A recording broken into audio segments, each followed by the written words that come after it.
You are listening to A Scary State, and this... Oh my God. What's happening? A glitch in the simulation. Listen to A Scary State. And this week... Jesus Christ. Oh my God. I'm full on blanked. Oh man. This week we are talking about Rhode Island. So, Lauren, Yes, Kenzie. let's get scary. It's because we're not recording at a normal time. That must be it. It has to be. And we've had a whole work day. And yesterday was back to school night. Right. And we're tired. Just sleepy. It's a Friday. I'm always tired on Fridays. 100%. I thought yesterday was Friday and that sucked. That's the worst. I thought about it for like a couple minutes because always on Friday, like my happy thing to do is to erase all my alarms. I'll reset them on Sunday night, but I erase all of them on Friday because it's like my little happiness. Yeah. I started to erase them on Thursday. And then I was like, oh no. So I had to load them back, like put them back. Then I was at work and the whole day it just felt like a Friday. It was awful. Yeah, that's the worst. And now it is Friday. Ooh, but okay. The other day, this was so scary. It was like Wednesday. I did not feel good. So I was laying in bed and I was like laying there and I'm just like on my phone and I see something on my ceiling and I turn. It's a huge ass spider. Uh-oh. I don't have anything in my room that is tall enough and I'm not tall. Sure. I don't have anything in my room that I feel I would have enough control to hit it. So I found a hanger and I found a tennis shoe. So I put the tennis shoe in the hanger. And I reached up and I got it, but I just wasn't tall enough. So it fell. I screamed. But it didn't fall. It fell slowly, either on a web or the air magically made it fall slowly. But it fell slowly. And then it landed on a pillow and I screamed and I squashed it with the shoe. Okay, MacGyver. I hated it. And it was like, and it wasn't even a black one. It was like one of those scary, like reddish ones. Yeah. Your spiders are different than my spiders. Well, I was not a fan and ooh. Yeah. And then I think it fell down on a web because I kept feeling a piece of hair that I couldn't find on me and I think it was a freaking web. God, that's the worst. Every time I walk up your door, I'm so afraid that something's going to fall on me. Oh, I'm not afraid of things falling on me. I'm afraid of getting a spider web in my face because it's happened all the time that now I walk out with my arm like out in front of me. But like, you know how if you're like protecting your eyes from the sun? Yeah. That's how I walk out because that way it covers my whole face and neck. So if a spider web hits my arm first, it won't hit me.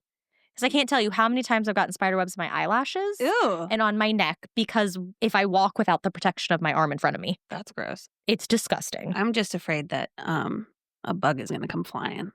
I mean, that's very valid too. Yeah. So I think one of the ghosts may have visited me the other day. Oh? Either that or the light bulbs in my bathroom are about to go out. Because I was taking a shower and they flickered. Oh. And I was like, God damn, like, please don't let the electricity go out. Like, this, I don't need this.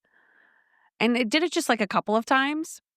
And I thought about the ghosts and I was like, okay, well, when I get out of the shower, I'll know if it was like the electricity flickering. Right. Because my fan will be off. Oh, okay. Mm-hmm. My fan was not off. My fan was not off. My fan, not off. So I was like, okay, well, we're just... And then I looked at the lights. I was like, well, maybe the light bulbs are about to go out. It has to be the girl. Oh, I think so. Because Alfred would never. Alfred would never. Yeah. He would never do this to you. He's lived with, he lived with you in harmony years. Years. Is it Alfred or Albert? Albert. Okay, now it is going to be him because he's mad. I was just going to say, now he's going to haunt the shit out of me because I got his name wrong. God. Oh, me, oh my. Oh, so sorry. It's okay. See, he might not know about it now because he's at that, like at your house. But then when you edit this and he has to hear it, he'll know. He'll know. I'm sorry. It's okay. He knows I'm sleepy. Yeah, that's our excuse. He knows I have a hard life. So, all right. For our state facts, they're short and small, like Rhode Island. Yeah, because Rhode Island is the smallest state, right? It is. Yeah. So small state, small facts. Mm-hmm. Rhode Island was once the leading hub of the North American slave trade. Merchants in Newport and Bristol sponsored nearly 1,000 voyages, transporting over 100,000 enslaved Africans across the Atlantic. The wealth from this brutal trade built fortunes and mansions, but it left behind a legacy of exploitation and inequality that still lingers today. According to Wikipedia, they believe that the colonists that live there, because they would send, what would they send? Boats? No, I can't remember what it was. They would send some sort of good to Africa. Oh. And then from Africa, they would take people and bring them back over. Ugh. And I think it said something like upwards of 1,000 voyages for that whole time. And so that's where you get the 100,000. Oh, wow. Yeah. Jeez. So The Narragansett were the original people of Rhode Island, but their world was forever changed by colonization. Shocking. Tensions boiled over during King Philip's War in 1675, culminating in the Great Swamp Massacre, where hundreds of Narragansett, including men and children, were killed. The tribe never fully recovered. Women and children. Including women and children were killed. Their tribe never fully recovered, and their story is one of survival against incredible odds. Yeah, like 600 people. Oh, wow. I think were killed. Like they really wiped. And there was other native tribes that were also a part of this, like ones like from Massachusetts and stuff. But yeah, they really wiped things out for sure. This is completely off topic, but it reminded me because of the year 1675. So I don't know why, but at work today we got on the topic of guillotines. Mm-hmm. And so I was like, oh, the last execution by a guillotine was in like the 70s, 80s, or 90s. Like I can't remember when. Yeah. And Kevin, my coworker, was like, yeah, 1870? I said, no, 1970. Yeah. Thank you very much. Yeah. Yeah. Crazy. Rhode Island wasn't spared from the devastating reach of smallpox. Waves of the disease swept through towns and native communities in the 1700s, wiping out families and forcing entire communities into quarantine. For many, the disease was as terrifying as war itself, leaving behind scars both physical and historical. Yeah, this is when they started making laws of to try to contain it. So they obviously believe that a lot of it was coming from, new colonists coming over. Mm-hmm. And so if I read it correctly, it seemed like people if you came over, you had to be quarantined before you could. Oh, wow. Yeah. So this was so kind of like the 2-week quarantine that we all experienced. Yeah, it seemed like this was kind of the first time that laws were created or whatever in order to help negate a illness. Wow. Mm-hmm. Hidden in the woods of Smithfield lies Hampton City, Rhode Island's only ghost town. Settled in the 1600s, it became home to outcasts and deserters, people who wanted to live apart from the rest of society. By the early 1900s, the town was abandoned, leaving only cellar holes, stone walls, and legends of curses and hauntings. So, some theories. It is believed that the people here were loyalists in Massachusetts or wherever, and they were exiled, and so they created this town. Oh, yeah, interesting. That's a theory. We don't know. In 1772, Rhode Islanders attacked and burned the British schooner HMS Gaspee in Narragansett Bay. Narragansett Bay. While often hailed as an act of rebellion leading to the Revolution, the aftermath was grim. Colonists faced the threat of execution for treason, and tensions with the crown only deepened. This was one of the big things before the Boston Tea Party, act of resistance or whatever. 772. Yeah. 1772. And so, but it was right after the Boston Massacre too. One of these, was it the town? I don't know. One of these was the event was what started people thinking that they could separate from England. Oh. I forget which one of these it was, but however it was handled or something like that, they started to realize that they don't necessarily need to be with England. Wow. I can't remember exactly which one of these it was. Good on them. Yeah. The Industrial Revolution brought prosperity to Rhode Island, but at a terrible cost. In the state's textile mills, children as young as 7 worked long hours in hazardous conditions. Their small bodies were used to crawl under machines, and many suffered deformities and injuries that haunted them for life. They had to work Monday to Saturday. 12 hours in the winter, 16 hours in the summer. Oh my gosh.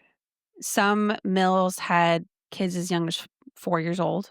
That's so sad. Mm-hmm. They could pay them less. And if your boss thought that you weren't working hard enough, you would be fined. So you wouldn't, take out of your paycheck, so to speak. I think it said there were 9 mills in the area or something like that. And Wow. all of them employed children. Mm-hmm. And then it was not until 1938 that they passed like the Fair Labor Act or something like that that said that it is illegal to have children under 12 working. Wow. 1938. Yeah. Crazy. Though Salem gets most of the attention, Rhode Island had its own witchcraft fears. In the 1600s, several women were accused of practicing dark magic, facing exile, imprisonment, or worse. These early fears of the supernatural would resurface centuries later in one of the most famous vampire cases in American history.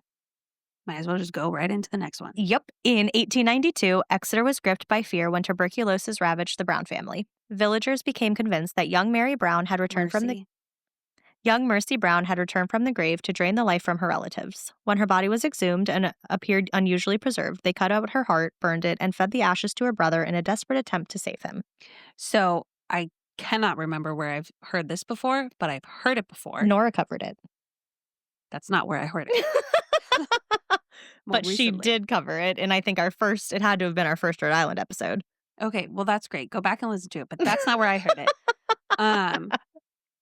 It was probably on one of my like unexplained weird shows like that. But there is some sort of like scientific explanation. Actually, I think it was on Mr. Ballin. Maybe. It must have been him because he explained like why it was most likely ended up that way, why her body was more preserved than the other ones. I think it had something to do with time of year, the type of coffin she was in, et cetera, All of the et cetera. things, yeah. And so, but obviously they didn't know that. Right. But you know what they did? They took out, I think it was her liver and her heart or something like that, destroyed it, crushed it up, and put it in like some sort of concoction and gave it to her son. Her son or her brother? I thought it was her son, but maybe it was her brother. Whoever it was, his name was Edwin, gave it to him as like a hopefully clear this out thing, died 2 months later. Oh. Like you're eating. Yeah. Yeah. Yeah. Yeah. Yeah. Yeah. One of the first recorded hurricanes to slam New England, the Great Gale of 1815, devastated Rhode Island. Providence was swallowed by floodwaters, ships were thrown onto the streets, and hundreds lost their lives. The storm reshaped the state's economy and became a reminder of nature's unforgiving power. Apparently, the damage was worth more than the state of Rhode Island. Jeez. Yeah. In the 20th century, Providence became a hub for organized crime.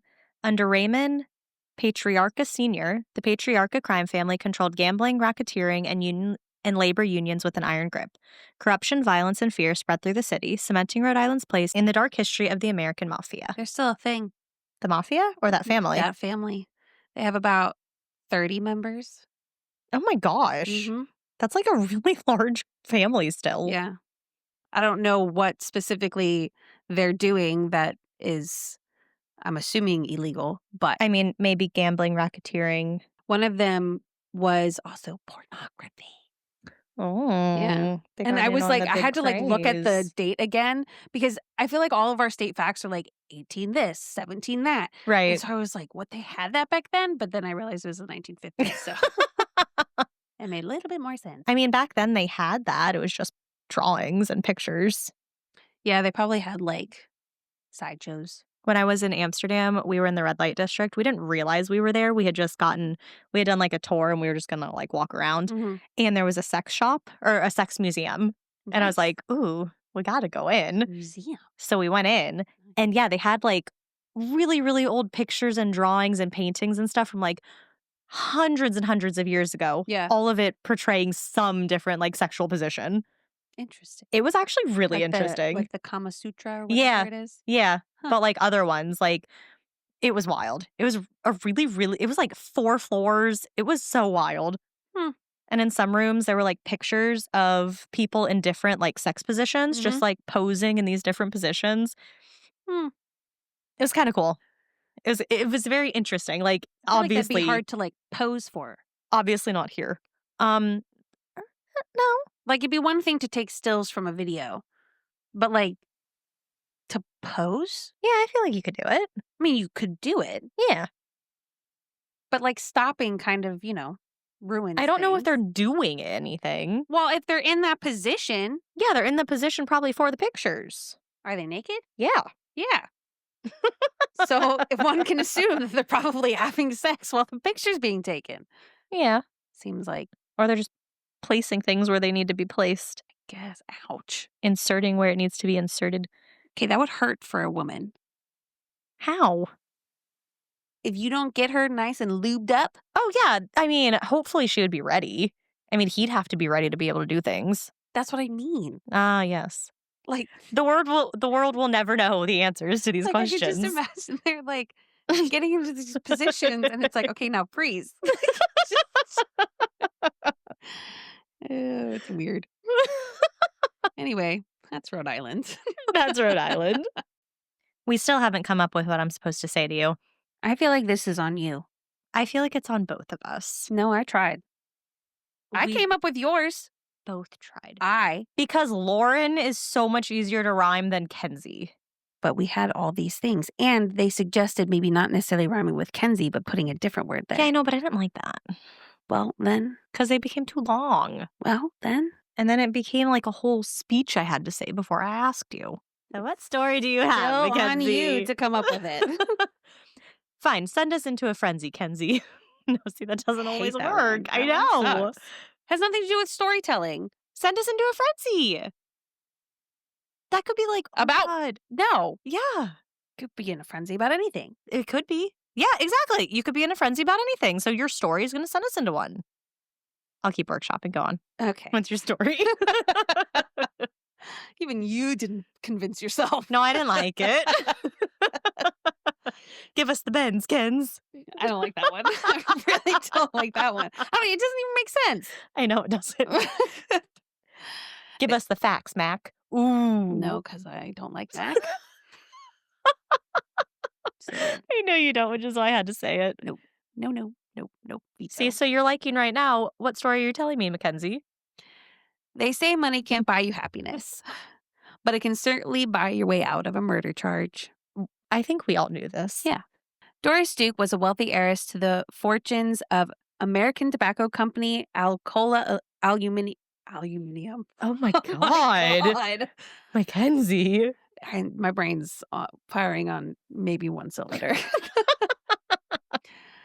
Alcoa Aluminum and Duke Power, now Duke Energy. And Duke University is named after this Duke family. Wow. Very important people. Very important.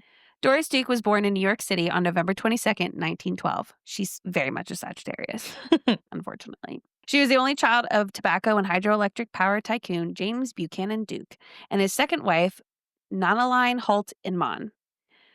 Doris's dad passed away in 1925 and left his wealth and fortune to his wife and daughter. Like, so much money. Oh my God.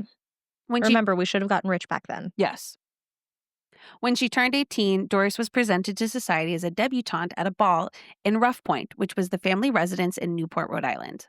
She received large amounts of her inheritance when she turned 21, 25, and 30. Wow. She was often referred to as the richest girl in the world. Doris acquired numerous homes in her lifetime. Her main residence was at Duke Farms in Hillsborough Township, New Jersey. Here, she created the Duke Gardens, a 60,000 square foot public indoor botanical garden that was among the largest in America at the time. Wow. Doris spent her summers at Rough Point, the 49-room English manor-style mansion that she inherited in Newport, Rhode Island. Thing is huge. Yeah, just my summer home. Like, massive. Winters were spent at an estate that she built in the 1930s named Shangri-La in Honolulu, Hawaii. And her summer home. Uh-huh. Another home above Benedict Canyon in Los Angeles, California, and it was called Falcon Lair. It was originally the home of the silent film star Rudolph Valentino. Don't know who that is. I've heard that name. I could not point him out if you showed me pictures of people, but I've heard the name.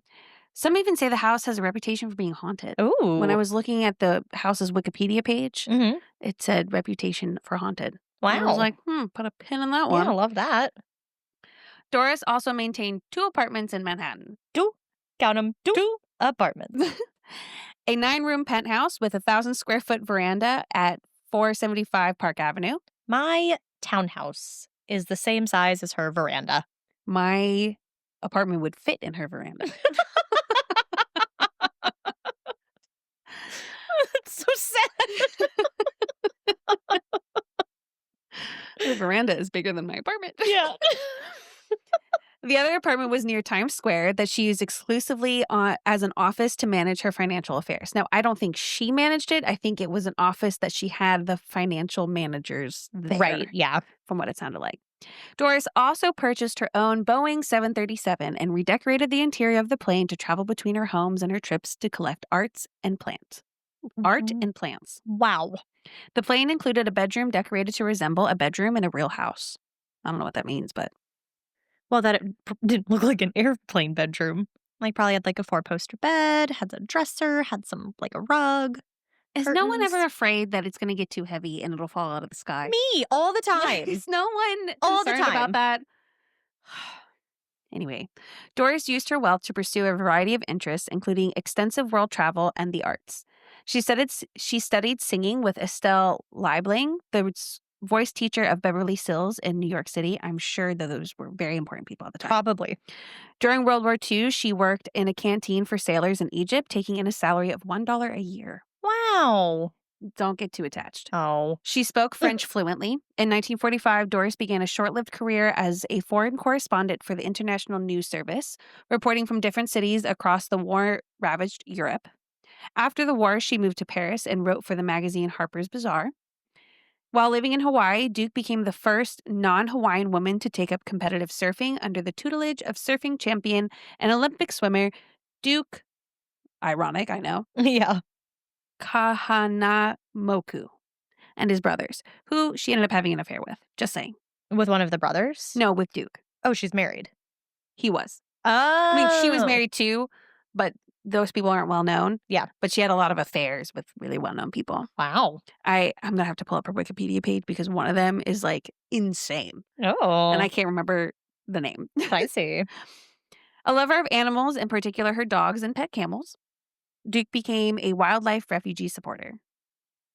Doris Duke cultivated an extensive art collection, mainly Islamic and Southeast Asian art.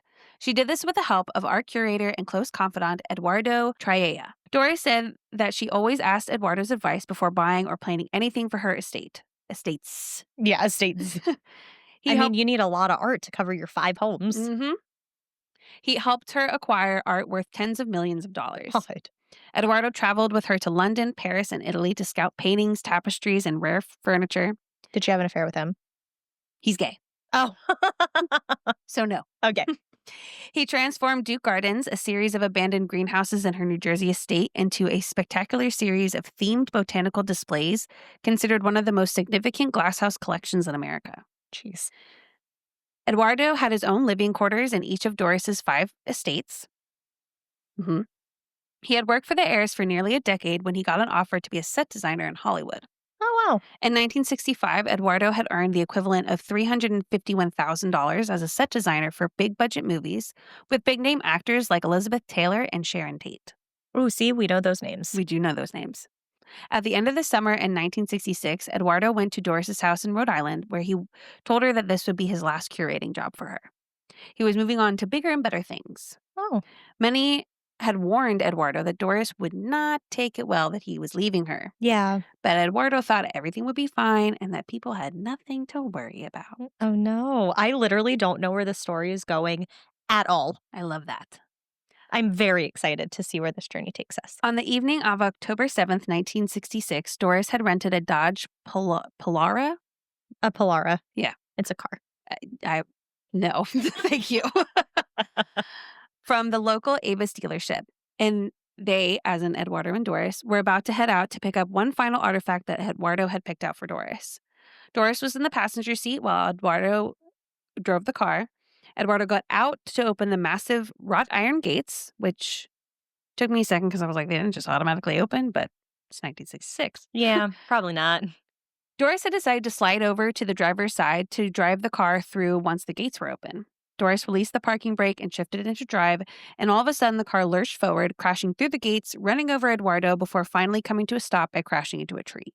Convenient. Newport police officer Edward, these names I cannot make up. Edward and Eduardo. Yep, Duke and Duke. Yeah. Oh, never mind. I know what you're going to say. If Duke married Duke, then it would be Duke Duke. And it wouldn't be Duke Duke. It wouldn't be Duke Duke. It would be Doris Duke Duke. Yeah. No. Miss Duke Duke. No. Miss Duke Duke. Serious story, Lauren. Stop laughing. Sorry, Kenzie. Newport police officer Edward Angel was the first to arrive at the scene just outside Bellevue Avenue. Edward Angel? Yeah. Oh, my God. As he approached the car, he saw the driver sitting behind the wheel, and she was bleeding from the cut on her face. He didn't know who she was at the time. Oh, okay. The woman, who he later discovered was Doris Duke, was crying and said, quote, my friend, I don't know where my friend is. Officer Angel looked all around the car before getting on his hands and knees to find Eduardo rolled up underneath the car. Oh, God. The officer reached in but could tell that there was no signs of life. Officer Angel told Doris that her friend was under the car, which of course sent her into shock. In Officer Angel's official statement about the incident, he said, quote, I stopped to help the woman who was bleeding from the mouth. She kept yelling for someone named Ed. She then went up the driveway into the house and shortly thereafter came out saying that she had run him over. An autopsy later revealed the extent of the injuries Eduardo had suffered. He had injuries to his spinal cord, lungs, and brain. Oh, my God. The coroner said he died instantly. At least there's that. There's that. The Newport police concluded their investigation in a matter of days. 36 hours to be exact. Wow. Maybe it was 96. 36. Both would be days, technically. There's a 6. Okay. I don't know which number's in the tens place, 3 or 9. Okay. I forget. A difference of 60 hours. Yeah. Police Chief Joseph Radis quickly took over the investigation. Based on Doris's testimony, and only her testimony, Radis determined that the whole thing was an unfortunate accident. In the 1970s, the Triea family sued Miss Duke for over $1 million. Whoa. While she was found negligent, she only had to pay them $75,000. Not like she could afford more. Mm-hmm. Do you think it was an accident? I don't know. I don't think if I moved into the driver's seat of a car that I would accidentally hit the gas and run someone over, run through a gate, and hit into a tree. Mm-hmm. But that's just me. You know? And I also would wait until the person was back in the car before I drove on. And until the gate was open. But that's just me. That's just me. A lot of things that she clearly did not decide to do. Yeah. So Newport reporter Peter Lance began investigating the case in 2018 and started asking questions to the residents of Newport. A number of witnesses and cops who had worked the case surprisingly came forward. One of the people he talked to was Officer Edward Angel, who was the first to arrive on the scene. He recalled that after the victims were taken to the hospital, Officer Angel took statements, measured, and noted what he saw at the crime scene. He documented the tire marks and the position of the vehicle. He indicated that it had come from inside the gates of the nearby estate, crossed over the street, hopped the sidewalk, and ripped through the iron rail fence before coming to a stop at the base of the tree. That seems like a lot. Yeah. The iron gates to the estate were damaged, and parts were strewn all across the road. Angel collected those as evidence along with pieces of glass found in the driveway. Based on Angel's diagram, he wrote that the gates of the estate opened outward and into the road. He believed the point of impact with the victim was in the middle of Bellevue Avenue. Oh. This was based on residue he thought was possibly human skin tissue on the ground. But that wasn't the end of the investigation for Officer Angel. The next day, Newport PD Sergeant Fred Newton called him back to the scene to fix something in his diagram. Newton showed Angel that the gates were actually supposed to open inward, not outward, as he noted. Okay. They had only been forced outward by the impact of the vehicle. Oh, okay. Sergeant Newport already had a theory on what happened. He believed, quote, Eduardo Triea had driven the car, a rented Dodge Polara station wagon, up to the gates and then got out of the driver's seat to open them. The woman in the passenger seat slid over to take the wheel, and when she did, she either accidentally or intentionally stepped on the gas and hit the victim, causing him to roll up on the hood as she drove through the gates onto Bellevue Avenue, where he fell off the hood in the location where Officer Angel had seen evidence of skin tissue in the road. Then how did he end up under the car? The car then continued forward until coming to a stop up against a tree with Eduardo underneath it. But if he rolled over the car, how did he get under the car? So he was saying that, like, he hit the front and rolled up onto it and then rolled back down. Oh, and then, I see. So I see. Really, if that would mean that she stopped and he rolled off. I see. And then kept going and ran over him. Right. Okay. However, Sergeant Newton's report was never filed away or taken into consideration during the original investigation. In fact, Peter Lance suggested that a false 3-page transcript of an interview that never happened was submitted as evidence. Lance also reported how difficult it was to find old reports and how some had disappeared or were never written in the first place. You could tell she had a lot of guilt after this because she all of a sudden started donating money like crazy. Mm-hmm. Lance first reported his findings in July 2020 for Vanity Fair. He said, quote, "In that 8,000-word piece, I quoted Eduardo's niece as saying she killed him twice. She destroyed his body and then she eviscerated his memory." That came in 1971 during the wrongful death trial. As more evidence resurfaced, he wrote the book Homicide at Rough Point. The book details not only that Doris Duke killed Eduardo with intent, but her lawyers also conspired with the Newport PD to cover it up. It was after the book was published that Bob Walker came forward with his story. Bob had been a paper boy in 1966, and he was on his bike delivering the Newport Daily News when he first heard, quote, two people obviously arguing and screaming at each other. Oh. Which people that worked in the house also claimed that they were arguing before they left. Okay. He goes on to say, "The next thing I heard was the roar of a motor, the crash, the screaming of a man, ever so slight skidding sound, and deacceleration of the motor, a pause in screaming, a man beginning to scream again, the roar of the motor again, the man screaming turning into horror of no, and then another crash." Oh my God. So, like I said, it sounds like she hit him, Exactly. Yeah. stopped, Uh-huh. hit him again. Yeah. Bob ran to the scene to find Doris getting out of the car and moving in front of him to block his view. He asked if she needed any help and if she wanted him to call the police, and he recalled that she screamed at him to leave. Police conducted a brief interview with Duke several days later, at which point investigators just took her at her word. The police said that Eduardo was crushed against the gates. However, Bob said he distinctly heard two impacts. So, hitting him, Right. Impact 1. going through the gate, he falls forward, Mm-hmm. going again. Yeah. Anyway, his recollection of events matches the report that Sergeant Newport had said in the original investigation. Bob later told reporters, quote, "The narrative that was accepted by the cops was not the narrative that I remembered." In 2021, Detective Jacque, How is it spelled? Jacque, Nope. Jacques? Jackie, we're going to go with Jackie. Okay. And then it's Wuest. Wuest. West. Yeah. Yeah. In 2021, Detective Jackie West had been assigned to reopen the case. I'm sorry.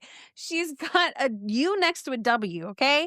The most whitewashed way you could ever make that name. I'm sorry. Jackie West. Okay. Maybe it's Weast. I don't know. I thought you said Weast. West. East. I thought you said Weast. Anyway, Jackie West. she said, quote, "The Newport Police Department would like to look further into this due to the new information we've been given and rectify any possible misinformation concluded in the past, if any, for Eduardo and his family." However, a few months later, the case was closed again and still determined to be an accident.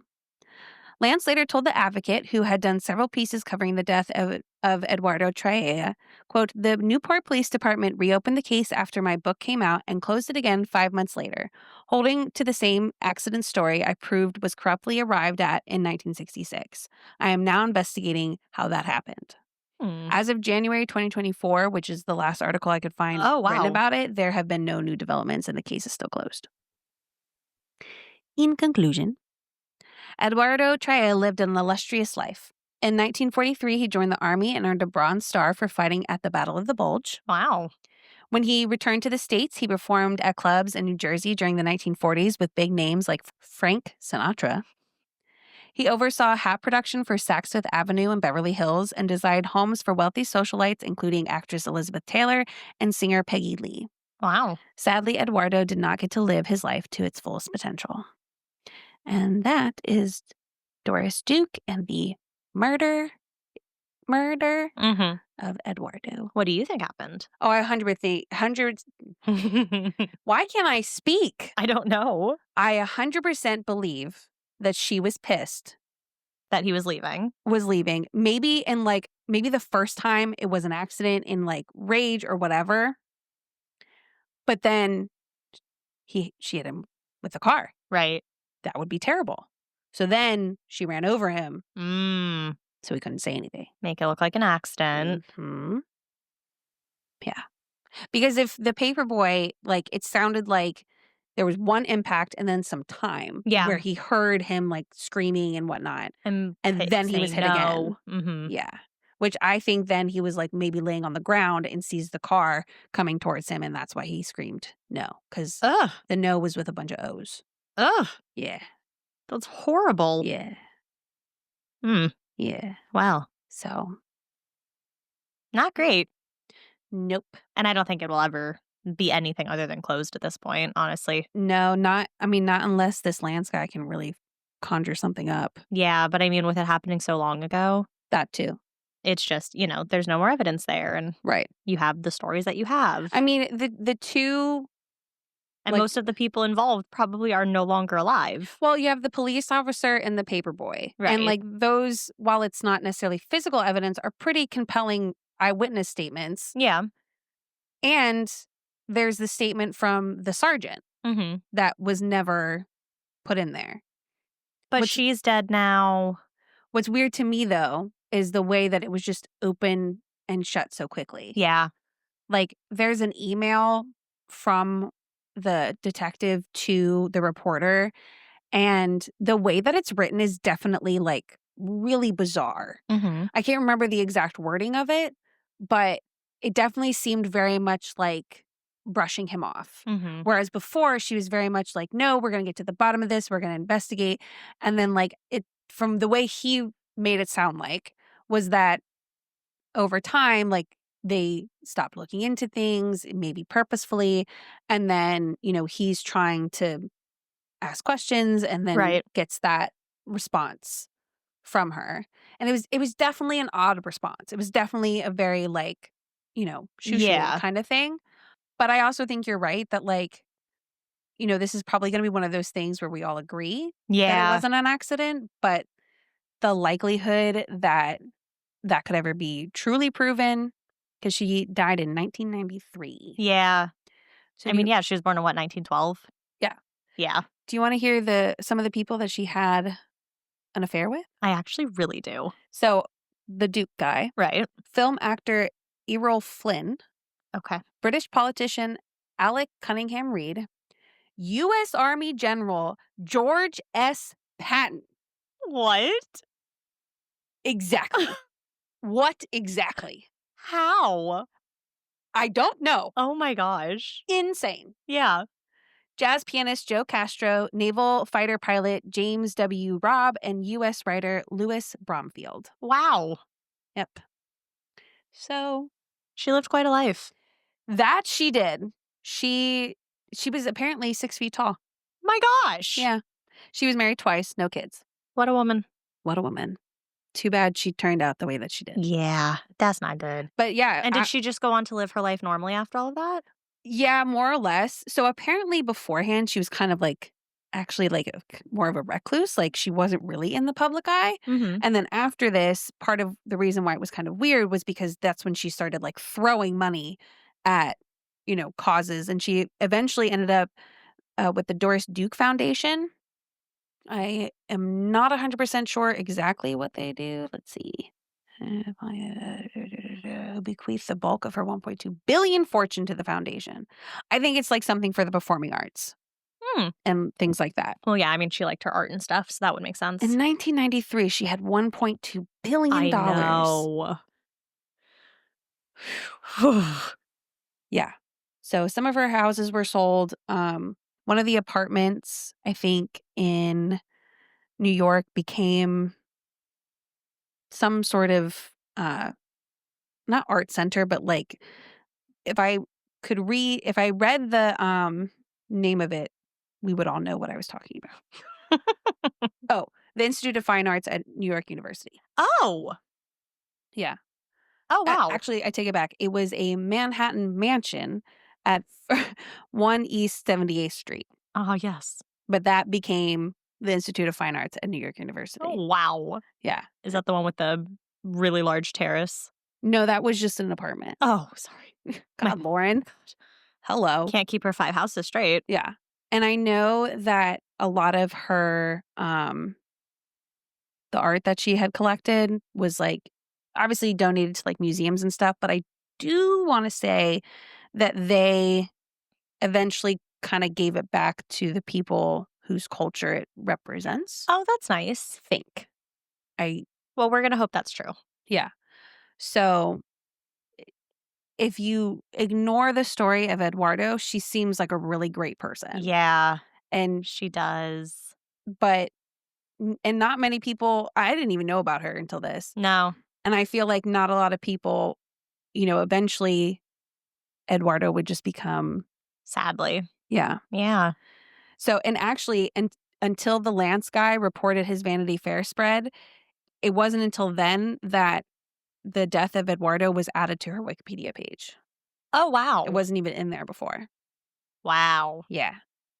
That's wild. Conspiracy? I don't know. Well, nice job covering. Very interesting. Thank you, thank you. And it's because we're short on time, it's so surface level.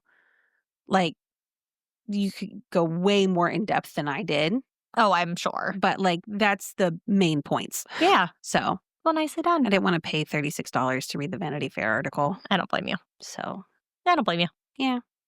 But yeah, Doris Duke. Doris Duke. Duke. Now I finally know who Duke University is named after. 'Cause Yeah, right. I always wondered that.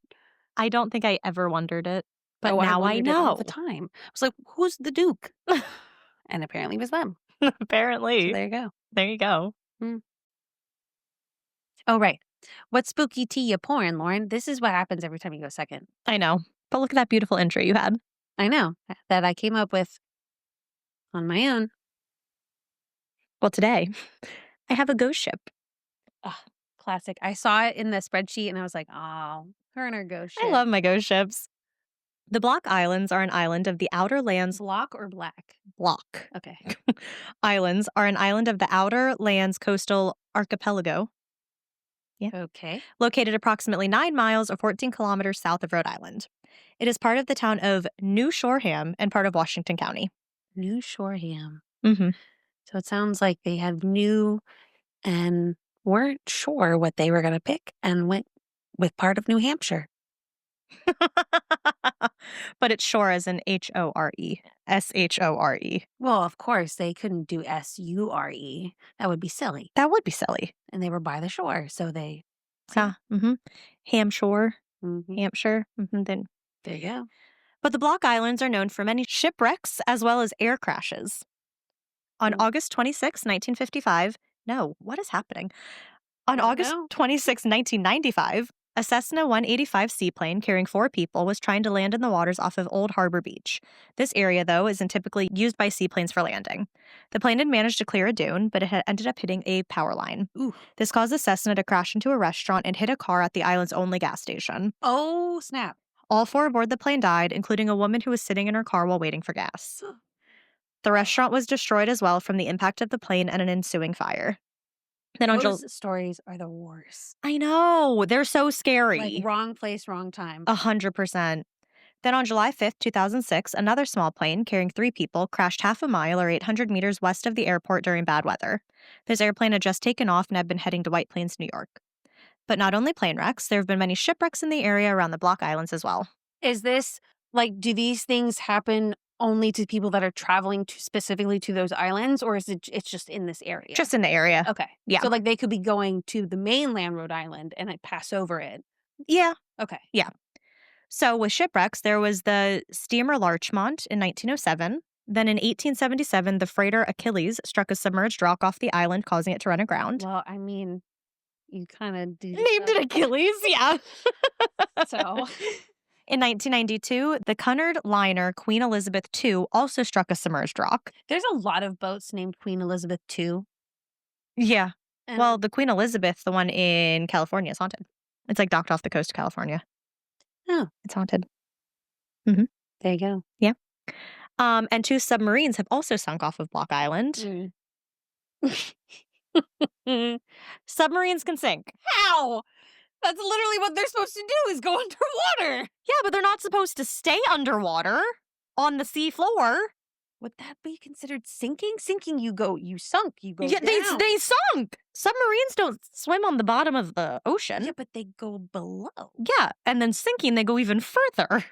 Yeah, but if it's, islands and stuff, it's probably not that deep. Okay, then what would you call it when a submarine goes down? I would say that a submarine went down. Okay, 2 submarines went down off of Block Island or sunk. The USS S-51 in 1925 and the German submarine U-853 in 1945. Were they up and then sunk? They were probably mid-ocean and then sunk to the bottom. That seems so far away. This is islands, right? Wouldn't it be mostly shallow near them? No! Why not? Think of islands out in the middle of the ocean. But I thought it was just off the coast of Rhode Island. That's still the whole Atlantic Ocean. But it tends to be more shallow near land. They sunk. And they couldn't get up to the top. It just sounds funny. You gotta admit, it sounds funny. A thing that is supposed to sink below the water has sunk. It sounds silly. No! Of course, the one we will be talking about today is the 1738 wreck of the Princess Augusta, also known as the Palatine Ship, which was later immortalized by John Greenleaf Whittier in his 1867 poem, The Wreck of the Palatine. What year is this? The wreck happened in 1738. Okay, so a long time ago. Oh yeah, a long time ago. So this is the legend of the ghost ship Palatine. So the ship was a British ship that ran aground on the Block Islands in Rhode Island. Sailors already knew of the dangers of the Block Islands, not just the weather that we now know runs ships aground, but it was known that after a crash or a run aground, those on Block Islands would call the sailors ashore under the guise of helping, only to kill the crew and divide the spoils that the ship was transporting. And who were these people? The islanders, like the Block Islanders. So, like the native people. Yeah, the people who lived on Block Island. Yeah. In 1883, Samuel Adams Drake, a journalist and writer, once wrote, quote, "I would rather be wrecked anywhere than upon Block Island." And this became a common thing among sailors. Is it like one gigantic island, or are there like... It's like one gigantic island. Like, here's Rhode Island. Yeah. And then there's like, you know how they have like dots under Rhode Island? Sure. It's one of those dots. It will be included in the bottom of my notes for pictures to put on our social media. I'm just trying to picture it. Like, is it just one giant island, like how like Mackinac Island was? Or is it like one, kind of like Hawaii, where there's one big one, but then there's also... No, I think it's just like one island. Okay, yeah. cool. Yep. Blake described the Block Islands as, quote, "a bank of clay, treeless and windswept, 8 miles long, rising out of the ocean between Montauk and Gay Head, and laying nearest to Point Judith on the Rhode Island shore, from which it is about 5 miles distant." So you'd probably be able to see, you think? On like a clear day, maybe? 5 Probably. miles out? Maybe. Yeah. I don't know, actually. That kind of seems far. I really don't know water distances. Yeah, and like our perspective is skewed being on the shore staring out the horizon. Yeah. So he called it a veritable stumbling block in the way of the anxious navigator. A what? A veritable stumbling block. So if you're trying to get to Rhode Island, you're going to have to pass this island. You have to stumble block to the Block Island. The Palatine, actually named the Countess Augusta, was carrying 240 immigrants from the Palatine region of southwest Germany to the English colonies in America. It was a 220-ton British ship and had the nickname of the Palatine due to the region where the prison... Due to the... It's hard doing this so late at night. Due to the region where the passengers were from. Makes so sense. They were from the Palatine region. That's how it got its You know, nickname. when you have like the USS Germany. Right, yeah. You know, you can pretty much tell where it's from. In August of 1738... No, USS Germany. That doesn't make sense. The SS Germany. Oh. No. Just go back to the story. Yep.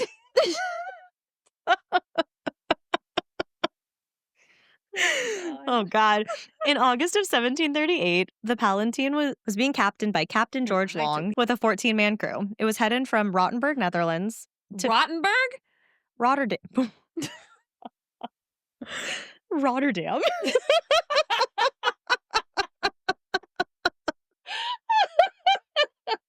Oh, this is fun. Oh, my God. We're like 2 pages in. Thank God this isn't a long story.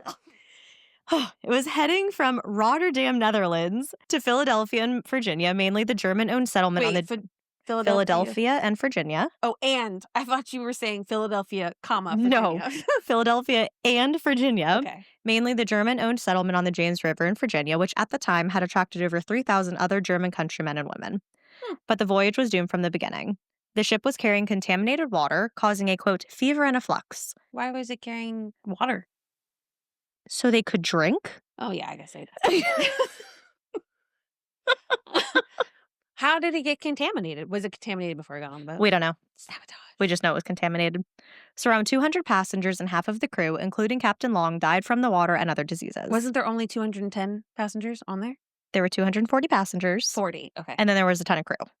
Right, but that's what if 200 died, that's Yeah. So practically all 200 of them. passengers and half of the crew. Yeah. So most of them. Yeah. And that's not all. There was also stormy weather, and the rough seas were pushing the ship off course northward. Because Captain Long had passed, first mate Andrew Brock took charge. The storm had already blown them off course, and the surviving passengers and crew spent 3 months enduring extreme weather and dwindling supplies. That sucks. And because he was now in charge, first mate Brock forced passengers to pay for food rations for the small amount of food remaining. Bro. But many of the passengers had limited finances to begin with, so with these new rations imposed, some passengers died when they ran out of either money or items to trade. That is not nice. No. If they did die, their bodies were unceremoniously thrown overboard. When they were finally nearing land, Brock tried to steer the ship between Block Island and Long Island Sound, but a snowstorm had struck because we're now in December. Sure. And the storm drove it aground at the northern tip of Block Island at Sandy Point. And it's chilly up there. Oh, yeah. In December, the ship wrecked on the island's northernmost end at 2 p.m. on December 27th, 1738. Of course, with this taking place almost 300 years ago, the story is very slightly about what actually happened that day. Yeah, I'm sure there's not many records since it's sunk and paper doesn't do well in water. It typically does not. So this account is from the surviving crew and wasn't discovered until 1925. The account or the ship or both? The account of what happened. Okay. Because it didn't technically sink, it ran aground. Meaning that it ran up onto the shore. They couldn't just... Boats should not be on the shore. Did it fall over? No, it's now stuck. You can't do anything to it. It probably got damaged on the rocks and stuff. But the people didn't die. I will get to it. Oh, interesting.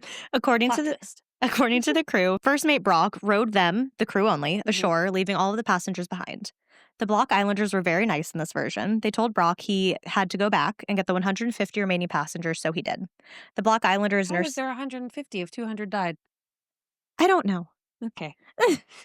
Don't question it. Okay. The Block Islanders nursed them to health in their own homes, and like I said, it was so long ago, so I don't think they knew exactly how many were on the ship, how many exactly died. I think this is a bold-faced lie. I don't think so. I don't think they would have been that nice. Let me go on to the story. No, but there is that one story, though. People are nice. Like the one time, I think it was 9/11, when the plane was coming in and it had to take a detour and go land in like Greenland or something. And everyone in the village took in all of the people and like housed them there for weeks. Yes, in 2001. In 1700s, I do not think people were quite as welcoming to those strangers who then took their land. No, these are people who already live there. They're not like Native Americans. Oh. This was already after. Did you not hear that I said that Germans had already settled this area? I did. But I didn't think about it. No, so it's people who had already come from Germany and other places. I forgot that it was occupied. Settling this whole land. Yeah, no, they already settled this land. So these people are coming here because they know there's stuff here. Right. Yeah. Right. Okay. Change your story a little bit? Yeah. Okay. Definitely puts a little twist on things. The Block Islanders nursed them to health in their own homes and then later went back to the ship to retrieve the passengers' possessions. The Islanders also buried the about 20 passengers who had died in the wreck. Wait, so did they go back and get the people? Yeah, so Brock had to go back, grab all of the passengers, bring them on the island. Everyone on the island took care of those people and then went back to the ship to get everyone grabbed their possessions and brought it back on shore. Oh. Yes. Then in 1947, a marker was put up at the site of the Palatine graves by the Block Island Historical Society. So I wonder, do we go over how the boat, what did you call it? Ran aground? Yeah. Because of the storm. Oh, but no one was on it. Yes, they were on it when it ran aground. That's how people died in the wreck. Maybe I'm not understanding what ran aground is then. It crashes into rocks. Oh, on the shore. That makes a lot more sense. It crashes into rocks on the shore. I was just picturing it slide up on the beach. I was like, that doesn't sound dangerous. No, it's called run aground because now it's on the ground. But it hits rocks. Okay. And it crashes. Yes, that could be quite dangerous. Can kill many people. Yes. That makes so much more sense. There we go. At least 2 of the passengers settled on the island, potentially 2 known as Short Kate and Long Kate. Short space Kate? Yeah. And then Long space Kate. sometimes. So what I'm thinking is a short girl named And Kate and someone who's a tall. tall girl named Kate. It's like Joe 1, Joe 2. Yeah. Okay. No, that doesn't No. work. Tiny Joe, Big Joe. There we go. There we go. Yep. One eventually apparently was labeled as a witch. Damn. Yeah. I bet the tall one was. Maybe. Depends how tall she was. Yeah, right. Or the short one. Depends how short she was. Touche. I mean, if she was my height in those times, probably not good. I think it would have been okay. Hopefully. Because average height is only 5'5", so not that much shorter than everybody. That's true. There is evidence that the wrecked ship, because it wrecked when it ran aground. The wrecked ship wrecked. Hey, I needed to explain it to you, so you can't even laugh at Because me. I did not, like I said, I did not have a good understanding of what run aground meant. So there was a little bit of confusion. So there is evidence that the wrecked ship was repaired and went off to sail on to Philadelphia, but there are other reports that it was set off to sail just back into the ocean, as it was damaged far beyond repair, and that it was set on fire and burnt as it was set out to sea. That sounds more plausible. So either it went to Philadelphia, or they burnt it and set it off to sea because it was already too damaged to repair. So they didn't find this ship anywhere. They found just the account of the ship. Yeah, like they heard, I guess, from passed down family members what happened. I wasn't sure if they found the wreck. No. Because... Wreck has never been found. But another version of the wreck paints the islanders in a much different and darker light. Well, this version says that the islanders actually lured the ship onto the shoals with a false light. Once the ship inevitably crashed, the islanders murdered the starving, freezing passengers, then set the Palatine on fire and sent it back to the sea to hide their dark crimes. That's really aggressive. Yeah. It doesn't sound like there'd be much motive. To get their supplies. Yeah. That seems really dark. Yeah. In either version, though, there is a passenger named Mary Vanderline. Oh, we weren't going to talk about short and long Kate? No, we're done with that. She was, quote, driven mad by her suffering, and because of that, she refused to leave her possessions on the ship. It is said that she was then forgotten about and went down with the ship. I will go down with this ship. Now, every year between Christmas and New Year's, Block Islanders can see the ghost of the flaming ship and hear Mary Vanderline's screams above the sound of the surf. So she didn't want to, leave and just get ashore while they went back and got her stuff. Yeah, she didn't, want to leave her stuff. I can understand driving yourself crazy because of suffering. Yeah. But you got to go. John Greenleaf Whittier wrote a poem in 1867 called The Palatine. Wait, Whittier or Whittier? Whittier. Whittier. Thank you. Whittier. Enunciate. I do. So defensive. Part of the poem reads, so there's a whole poem that he wrote. Right. I only took parts that I thought were interesting to the story. How long is the poem? If I had done the whole thing, it would probably be multiple pages. Wow. That's a long poem. On Word, probably 3 or 4 pages. That's a long poem. It is. But it's how back then they would write poems that tell a story, but it's in poem. Yeah. Yeah. So it's kind of like that. All right. An old men mending their nets of twine talk together of dream and sigh. Talk of the lost ship, the Palatine. This ship that, 100 years before, freighted deep with its goodly store, in the gales of the equinox went ashore. Getting it so far? Mm-hmm. Okay. So the Palatine went ashore. Beautiful. There was a gale. Yeah, as we learned in the state facts, gales, hurricanes. Yeah. Mm-hmm. The eager islanders, one by one, counted the shots of her signal gun and heard the crash when she drove right on. Into the teeth of death she sped. May God forgive the hands that fed the false lights over the rocky head. Oh! This guy does not like the Block Islanders.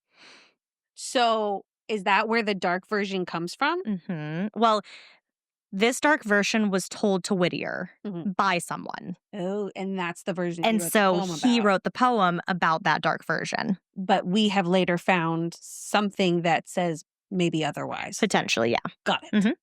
O men and brothers, what sights were there, white upturned faces, hands stretched in prayer, where waves had pity, could ye not spare? Down swooped the wreckers, so they're called wreckers, the Block Islanders, because when a ship wrecks, they go and take all the supplies. So they're known as wreckers. I mean, don't waste it. They lure them to the island so that it will wreck, and then they could go take the things. If it does it on its own, okay, I get it, but you do it on purpose. Down swooped the wreckers like birds of prey, tearing the heart of the ship away, and the dead had never a word to say. And then with ghastly shimmer and shine, over the rocks and the seething brine, they burned the wreck of the Palatine. In their cruel hearts, as they homeward sped, the sea and the rocks are dumb, they said. There will be no reckoning with the dead. And so it ends with, which half in sport and malice half, she shows at times with shudder and laugh, phantom and shadow and photograph. For still on many a moonless night, from Kingstown Head to Montauk Light, the spectre kindles and burns in sight. Now low and dim, now clear and higher, leaps up the terrible ghost of fire, then slowly sinking the flames expire. And the wise sound skippers, though skies be fine, reef their sails when they see the sign of the blazing wreck of the Palatine. So he's saying the ghost ship is like on fire. Yeah, because remember how it was sent out to sea, and then people will see it just sink into the ocean. That's not a very fun ghost ship. No, it's not as fun as other ghost ships, but it's still kind of creepy. Oh, for sure. So at the end, there is a note from Whittier. And when was this written, published, whatever? This was written in 1867. This whole thing happened in 1738. Because he said photograph, and I was trying to think if photography was... We don't have a photo of the ship because it happened in 1738. Correct. But yeah, I don't know what he means by the photograph. I think it's just maybe like... Because it rhymes. Partly. I mean, that could really be it. But also it could be like, you know how like you're taking like a mental image. Right. But I think I was just thinking it in terms of like, because we've been in the 1700s. I was like, well, there wasn't cameras then. So it must be, this was written way later. Mm-hmm. And so now it makes more sense. Good. So at the end, there's a note from Whittier that says, John Greenleaf Whittier's note. Block Island is Long Island Sound, called by the Indians Manasees, the Isle of the Little God, with the scene of a tragic accident 100 years or more ago, when the Palatine, an emigrant ship bound for Philadelphia, driven off its course, came upon the coast at this point. A mutiny on board, followed by an inhuman desertion on the part of the crew, had brought the unhappy passengers to the verge of starvation and madness. Mutiny is new. I know. Tradition says that wreckers on shore, after rescuing all but one of the survivors, set fire to the vessel, which was driven out to sea before a gale which had sprung up. Every 12th month, according to the same tradition, the spectacle of a ship on fire is visible to the inhabitants of the island. So again, in this version, a wrecker is referred to someone who lures boats to their island to let them wreck, then loots the boats and kills the crew. It's like the opposite of a siren. How? Because sirens lure you out to sea. No, they lure you to the rocks to crash. Oh, wait, I guess I've seen two different versions of sirens, because I've seen one where they lure you to the sea, and then ones where they lure you to the rocks. The rocks, yeah. Well, I guess go with my version so that the analogy makes sense. Okay, yeah. Block Islanders don't really like this poem. No kidding. The Reverend S.T. Livermore called it, quote... Livermore? Yeah. Intolerable to represent an entire community of law-abiding Christian people as barbarians and pirates. Yeah, he's got something against them. Maybe a lover, scorned lover. He was a scorned lover by a Block Islander. And so now he looks at them with wrath, anger. I'm just trying to get in. I was just going to say, if I don't talk, are you just going to keep going? Probably. I know, yeah. So where does the ghost ship come into all of this, other than... The one that's on fire. The one on fire. Right. So on that Saturday, between Christmas and New Year's Eve, off the coast of Block Island, the Palatine light can be seen. So the light is the ship on fire. Mm-hmm. Back in 1811, Dr. Aaron C. Riley, who had long been a Block Island resident, talked about the Palatine light. Quote, the light looks like a blaze of fire 6 or 7 miles from the northern point of Block Island. Sometimes it's small, like the light from a distant window. Sometimes it's as big as a ship and wavers like a torch. Wiley first saw this light in February of 1810, and then again on December 20th of 1810. The first time the light was larger, the second time smaller. That second time, he said it appeared as if it were a light on board of a vessel, but there was no vessel. Mm-hmm. He said it moved parallel to the shore for about 2 miles and was going at the same pace as the vessel that he was on, all before the light disappeared. So he was out in the water. Mm-hmm. And he sees 2 miles from the shore, and then he's a little bit off of that. Mm-hmm. He's looking and he sees a light that looks like it should be on a ship, but there's no ship. Okay. And it followed them for like a couple miles down the shore, keeping pace with them, and then just disappeared. Benjamin Congdon also saw the ghost ship or light in the early 1800s. He said about it, quote, about the burning Palatine ship, I may say that I have seen her 8 or 10 times or more. 8 or 10 or more. In those early days, nobody doubted her being sent by an almighty power to punish those wicked men who murdered her passengers and crew. Wait a minute. This sounds like a third version. Some people believe that this light is being sent by the almighty power to punish the people who murdered her passengers and crew. So they believe the second version of the story. Got it. The dark version. And then added layer. Yeah, pretty much. They're like, because you killed her people, God's punishing you. Yeah. But some suggest that it is the crew and passengers of the Palatine, those who died on the journey, and that they're caught in a state of limbo, unable to rest until their souls have been avenged. Well, but what if it was just all an accident? Well, yeah, no one knows. So people have all of these different theories for what this ship is and why the light's still out there. They need to let go and let God. Maybe that's what they're doing. The almighty power. So not Don't do only that. it's like praise. Not my arm wasn't straight. It's close. Praise. Praise. So not only do residents get to see the flaming ghost ship in the distance burning, they may even be able to hear the screams of Mary Vanderline, the woman who went down with the ship all those years ago. Some who see the ship actually see it burst into flames before sinking into the ocean. Do they have to be on the water to see it, or can they just... No, I think from shore some people can see it. Okay. The weird thing about this burning ship that people saw was that it could not be approached. The closer you would get to it, the further away it would move. It's like a rainbow. Yeah. I once drove through a rainbow, though. I, like, saw where it ended. Like, it was on the road. Oh, that's cool. Yeah, it was very cool. The A weird... pot of gold, I assume. No. Bummer. If I had the pot of gold, I don't think I'd still be working. Facts. Yeah. I wouldn't tell anyone, but there'd be signs. Going to work the next day, I quit. We all of a sudden have like an actual studio. Both of us just mysteriously stop working at our jobs. Yep. Some believe that seeing the ship is a warning of storms or disaster to come, while others take seeing it as a sign of good things to come. Yeah, I mean, I guess it depends on which story you believe. If you believe in the first one, then you might think good things because people were nice. If you believe in the second one, then Bad things. bad things. This famous shipwreck helped authorities decide that lighthouses needed to be built.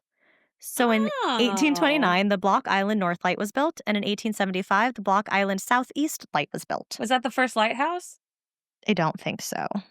It was definitely the first in this area. Oh.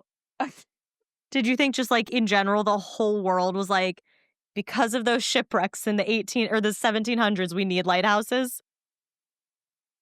That's exactly what she thought. I was like, oh, we're here at the invention of lighthouses. This is so cool.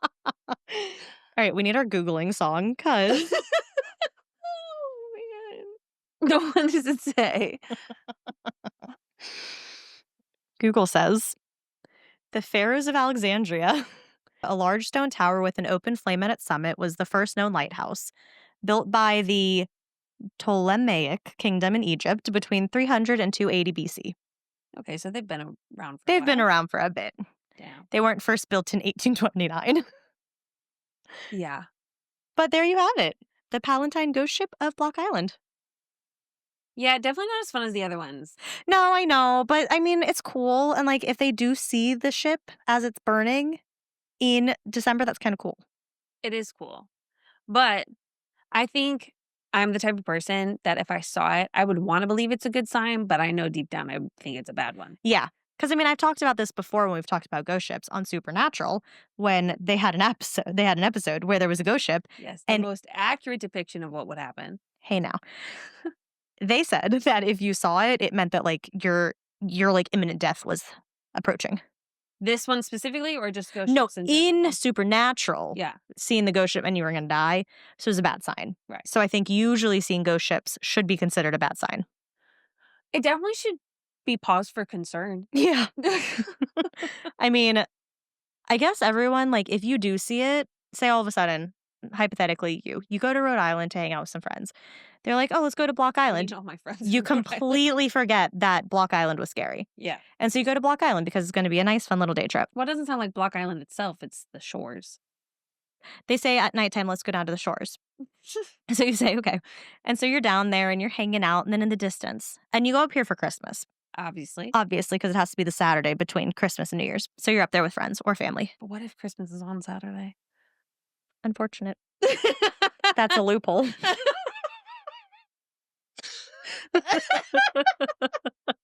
Okay, keep going. Okay, back to this fake scenario. Yeah. So you're looking out at the ocean at night. You're enjoying like the nice breeze on your face and the sound of the waves. Yeah, And 'cause it's then- not fucking freezing in December. in Rhode Bundled up in a Island. jacket.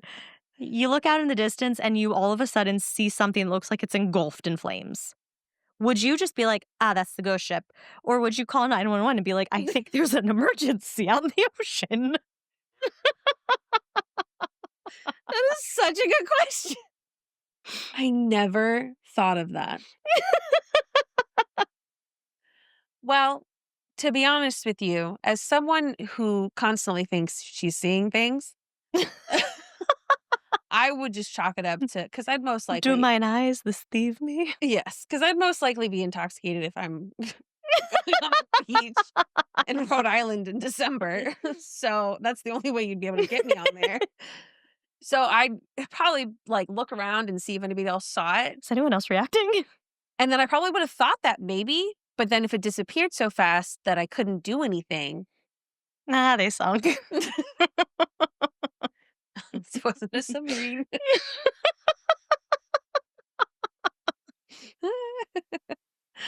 Wow, that is such a great question.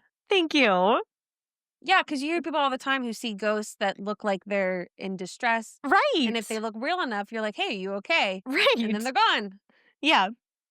But And- this boat seems to, it kind of stays around for a little bit. And because most of my friends are bullies, I would never admit that I saw something.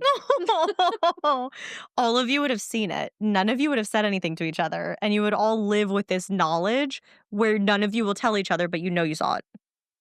That sounds like a nightmare. Yeah. Eventually, I would cave and say something. Yeah. Be like, okay, listen, 10 years ago when we were sitting on the Block Island I shore. have a secret.